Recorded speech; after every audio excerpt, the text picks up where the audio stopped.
రండి సార్.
కిషోర్ గారు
జయ శ్రీమన్నారాయణ.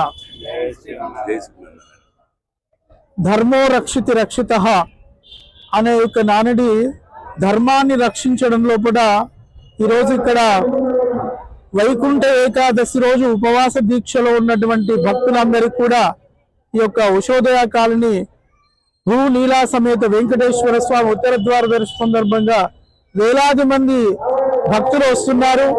వాళ్ళందరికీ కూడా ఆర్యవేశ సంఘము గాజుల రామారం నుంచి వాళ్ళందరికీ కూడా ఇక్కడ ఉచితంగా వాళ్ళకందరికి కూడా పాలను ఉచితంగా వాళ్ళు ఇస్తున్నారు. ఆ యొక్క ధర్మ కార్యాన్ని నేను ఇక్కడ ప్రతి సందర్భంలో కూడా ఇక్కడ నేను జరుపుతున్నటువంటి ఒక ఈ వైకుంఠ ఏకాదశి ఇది నేను 4వ సంవత్సరం వరకు కూడా చివరి భక్తుడి వరకు కూడా లేదనకుండా వాళ్ళు చక్కగా ఆ పాలనిస్తున్నారు. ఆ యొక్క ఉపవాస దీక్షకు వాళ్ళు సహకరిస్తున్నారు. చాలా సంతోషంగా ఉంది. ప్రతి సంవత్సరం గమనిస్తున్న వాళ్ళు ఉన్నారు. ఈ యొక్క వైశ్యులు అంటే గోవులను రక్షించేటువంటి వాళ్ళు, ధర్మాన్ని రక్షించేటువంటి వాళ్ళు. కాబట్టి గోమఠులు పోయి కోమఠుల ఇల్లు, అలాగే ప్రతి ఊర్లో చిన్న పల్లెలో కూడా మన ధర్మాన్ని రక్షిస్తూ సనాతన ధర్మం వైపు ఉంటూ సమాజానికి సేవ చేస్తూ వాళ్ళు సంపాదిస్తూ వాళ్ళు వచ్చిన దానిలో సమాజం గురించి కూడా ఖర్చు పెట్టినటువంటి ఉన్నతమైనటువంటి మనస్సులు కలిగినటువంటి వాళ్ళు. అందులో ప్రత్యేకించి నాకు ఇక్కడ ఉన్నటువంటి ఈ యొక్క సంఘంలో ఉన్నటువంటి ఈ కార్యకర్తలు, తర్వాత ఎగ్జిక్యూటివ్ బాడీ అంతా కూడా నాకు పరిచయం అంటే నాకు వ్యక్తిగతంగా కాకుండా ఈ ధర్మ కార్యాలలోనే కనిపిస్తున్నారు పాపం ఎక్కడ చూసినా కూడా. అలాంటి మంచి మనసున్నటువంటి ఈ యొక్క వీళ్ళకి ఇంకా ఆ లక్ష్మీదేవి, తర్వాత సరస్వతీదేవి, ఆ పార్వతీదేవి ముగ్గురమ్మల యొక్క కృప వాళ్ళపైన ఉండాలి. శ్రీమన్నారాయణుడి యొక్క కృప కూడా ఉండి వాళ్ళు ఇంకా ఐశ్వర్యాన్ని సంపాదించాలి. బలవంతుడి దగ్గర బలం ఉంటే అందరూ రక్షించగలిగే వాడి దగ్గర బలం ఉండాలి. నలుగురికి దానం చేయగలిగిన వాడి దగ్గర డబ్బు ఉండాలి. అలాగే ఈ ధర్మాన్ని కాపాడేటువంటి వీళ్ళందరి దగ్గర కూడా ఆ అమ్మవారు విపరీతమైనటువంటి యొక్క ధన సంపదనిచ్చి ఆరోగ్యాన్ని ఇచ్చి వీళ్ళందరినీ కూడా ఐశ్వర్యవంతులను ఆరోగ్యవంతులను చేసి ఈ యొక్క సమాజానికి తోడ్పడే విధంగా వాళ్ళకి బలాన్ని ఇవ్వాలని ఈ యొక్క వైకుంఠ ఏకాదశి పర్వదినాన శ్రీమన్నారాయణ వేడుకుంటూ మంగళం మహద్. జయ శ్రీమన్నారాయణ. జై వాసవి, జై జై వాసవి, జై శ్రీమన్నారాయణ. శ్రీ వాసవి కన్యకా పరమేశ్వరి ఆదివాసీ సంఘం గాజుల రామారం గారు నిర్వహించిన ఈ బాదాం మిల్క్ వితరణ జరుగుతున్నది. ఈ సంఘము ఎప్పటిలాగే కిందటి సంవత్సరం లాగే ప్రతి సంవత్సరము ఘనంగా బాదాం మిల్క్ వితరణ జరుగుతున్నది. ఈ సంఘం వారు ఇదే కాకుండా ప్రతి అమావాస్య రోజున కూడా ఒక 500 మందికి నిర్బాటంగా అన్నదానం జరుపుతున్నారు. ఈ అన్నదానంకు ప్రతి ఒక్కరూ సహాయకార్యములు ఇస్తున్నారు. వారికి ఈ వెంకటేశ్వర గుడికి వచ్చిన భక్తులందరికీ నా ధన్యవాదాలు. జై వాస. జై శ్రీమన్నారాయణ. జై జై శ్రీమన్నారాయణ. ఉషోదయ కాలనీ గాజుల రావరంలో ఉషోదయ కాలనీలో వేంచేసి ఉన్న శ్రీ శ్రీ శ్రీ శ్రీదేవి భూదేవి సమేత శ్రీ అభయాంజనేయ స్వామి సమేత శ్రీ కళ్యాణ వెంకటేశ్వర స్వామి ఆలయంలో ఈరోజు ఉత్తర ద్వారం ఏర్పాటు చేశాం. ఉదయం 4:30 నుండే స్వామివారిని దర్శించుకోవడానికి వేలాది మంది భక్తులు తరలి వచ్చి స్వామివారిని దర్శించుకుంటున్నారు. అలాగే 2026 సంవత్సరం జనవరి 14వ తారీఖు భోగి రోజున ఈ ఆలయం వద్ద గోదా రంగనాథ స్వామి వారి కళ్యాణ మహోత్సవం ఉంటుంది. అనంతరం అన్నదాన కార్యక్రమం ఉంటుంది. భక్తులందరూ వచ్చి ఈ కార్యక్రమం జయప్రదం చేయాలని కోరుకుంటున్నాం. జై జై శ్రీమన్నారాయణ. గోవింద గోవింద గోవింద. ఓం నమో వెంకటేశాయ నమః.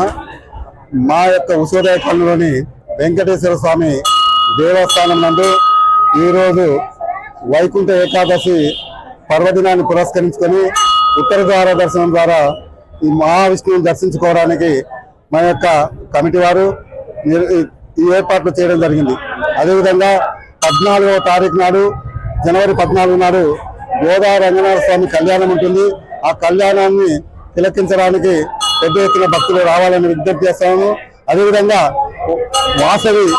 వాసవి కన్యకా పరమేశ్వరి వైశ్య సంఘం వారు ఈరోజు మన యొక్క దేవాలయం ముందు బాదం పాలు వితరణ చేయడం జరిగింది. వారి వారి కుటుంబ సభ్యులను ఆ వెంకటేశ్వర స్వామి ఎల్లవేళలా సుఖ సంతోషాలతోటి ఆయురారోగ్యాలతో చల్లగా చూడాలని భగవంతుని ప్రార్థిస్తున్నాము. ముఖ్యంగా ఈ రోజు ఎవరైతే ఉత్తరద్వారంలో దర్శనం చేసుకుంటారో వారికి వైకుంఠం ప్రాప్తిస్తుందన్నది మన పురాణాలు చెబుతున్నాయి. కాబట్టి అందరం కూడా మనతో పాటు మన యొక్క పిల్లలను దేవాలయానికి తీసుకొని రావాలి. వారికి మన యొక్క హిందూ ధర్మాన్ని గురించి తెలియజేయాలి. మన యొక్క హిందూ దేవాలయ యొక్క ప్రాచుర్యతను మనం తెలియజేయాలి. అప్పుడే మన యొక్క హిందూ ధర్మం నిలుస్తుంది. కాబట్టి దయచేసి అందరం కూడా మన దేవాలయానికి తప్పకుండా మన పిల్లలను తీసుకొని రావాలి. మనం వస్తూ మనతో పాటు మన పిల్లల్ని తీసుకొని రావాలి. జై శ్రీమన్నారాయణ, జై శ్రీమన్నారాయణ, జై శ్రీమన్నారాయణ. వినా వెంకటేశం ననాథో ననాథ తథా వెంకటేశం స్మరామి స్మరామి. జై శ్రీమన్నారాయణ. ఈరోజు ఉషోదయ కాలనీ శ్రీదేవి భూదేవి సమేత కళ్యాణ వెంకటేశ్వర స్వామి దేవాలయంలో అంగరంగ వైభవంగా మన వైకుంఠ ఏకాశి అనగా ముక్కోటి ఏకాశి ఉత్సవాలు చక్కగా వైభవపేతంగా నిర్వహించబడుతున్నాయి. కాలనీ వాసులే గాని, మరి కాలనీ అసోసియేషన్ వాళ్ళు గాని, దేవాలయ కమిటీ గాని, మరి దేవాలయ చైర్మన్ మహేశ్వరరెడ్డి గారు, సెక్రటరీ సోమిరెడ్డి గారు, ఇన్ఛార్జిగా ఉన్నటువంటి సురేందర్ రెడ్డి గారు కూడా చక్కగా ఈ యొక్క కార్యక్రమాన్ని దగ్గరుండి పర్యవేక్షిస్తూ అనేకమైనటువంటి భక్త జనాన్ని మరి కట్టడి చేస్తూ చక్కగా దర్శనాలు ఇప్పిస్తున్నారు. వారందరికీ కూడా ఈ యొక్క సందర్భంగా భక్తులందరికీ కూడా స్వామివారి యొక్క ఆశీస్సులు మెండుగా రావాలని చెప్పి కోరుకుంటున్నాం. మంగళాశాసన అందరికీ స్వామివారు అనుగ్రహిస్తున్నారు. కాబట్టి ఈ కలియుగంలో వెంకటేశ్వర స్వామి ప్రత్యక్ష దైవం కాబట్టి వెంకటేశ్వర స్వామిని స్మరించుకోవాలని చెప్పి కోరుకుంటున్నాం. వినా వెంకటేశం ననాథో ననాథ సదా వెంకటేశం స్మరామి స్మరామి. జై శ్రీమన్నారాయణ. అంతేకాకుండా ఈ రోజు మన గాజుల రామారం శ్రీ వాసవి కన్యకా పరమేశ్వరి ఆరవే సంఘం వాళ్ళు కూడా ఇక్కడ కొంచెము మరి బాదాం పాలు తీసుకొచ్చి అందరికి కూడా భక్తులకు సేద తీరుస్తూ ఉన్నారు. వారికి కూడా స్వామివారి యొక్క అనుగ్రహం కలగాలని కోరుతున్నాం. ప్రతి సంవత్సరం కూడా ఇదే విధంగా వీళ్ళు స్వామివారికి సేవ చేసుకుంటున్నారు. జై శ్రీమన్నారాయణ.